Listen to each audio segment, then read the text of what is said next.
Good evening, everyone. My name is Hector Portillo, and actually, not everyone, my grader, or Dr. Patterson. And today I'm doing my week 7 Sunday final reflection. I didn't comb my hair.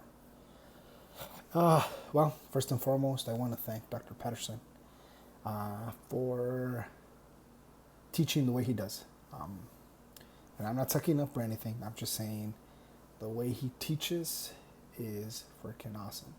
The real life examples he uses makes everything stick so well. So I'm not sucking up, but I just figured I'd let Dr. Patterson know that I really, really enjoyed his class.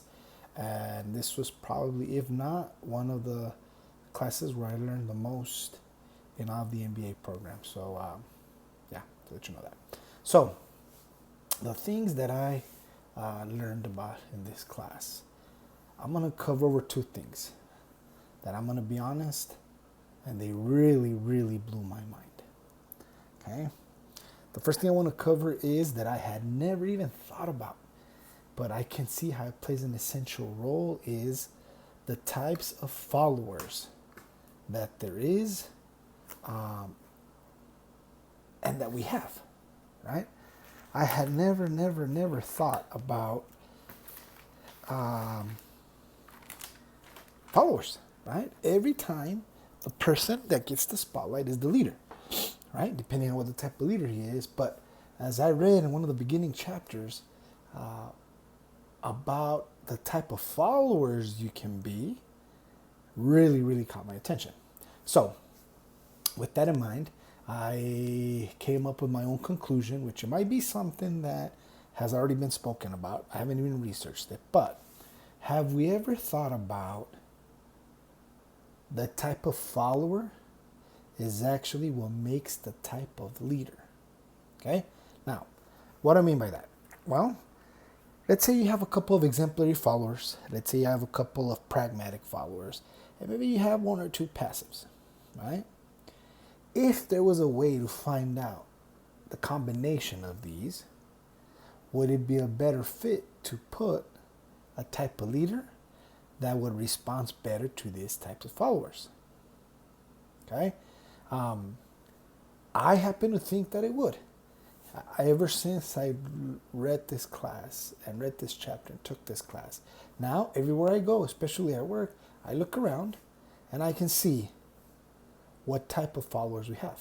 Because in this world, I believe we're all followers at a certain point, right? Yes, some of us are natural born leaders, but at a certain point in our life, whether we're just starting a new job, whether whether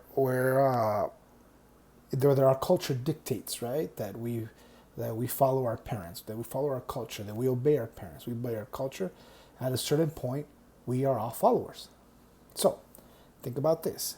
If there was a way where we could find and say, okay, if you have 2 exemplary followers, and if you have 2 passives and 6 conformists, then in this case, a pragmatic follower would not be a good fit for you.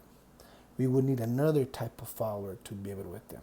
But obviously, in order for this to take place, you would need to really learn to distinguish what type of follower you are and what type of followers you have in your team. Okay, so absolutely blew my mind. I had never even thought about the followers. I would always think about the leaders. Second thing I really learned and enjoyed about this class were the types of power. Yeah, I don't know about you guys, but when I thought about power, I just thought it was some kind of magic, like a magic powder that would come in and make you do things you didn't want to do. But as we studied in this class, as we covered in this class, right, we have reward power, legitimate power, expert power, referent power, and coercive power. Every single one of these powers take place in our lives every single day. How do I know this? Because now, again, as I sit around at work, if I sit around at home, I can see this happening, right? My wife actually gets a little bit annoyed by me because I'll tell her, hey, you know what? You're using your reward power to be able to get this from me. Or you're using your referring power, right? Just because I love you and you know that I'll do anything for you, you take advantage of that and exercise that power over me, right? And then she says, oh, there you go, using your leadership stuff again. And I said, yeah, because now I can really easily distinguish the types of powers that are being used against me and the types of powers that I can use against people. Again, it blew my mind. Dr. Patterson, I want to say thank you very much for opening my eyes like this. I am definitely going to go into researching more about leadership because this really got my attention. And it's something that, thanks to you and your examples, it's something that's happening around me every day of my life. And I think I will become a better leader if I can learn to distinguish these things and be able to apply them for the welfare of the company, team, group, or my family, or even myself, if I can apply them correctly. Thank you.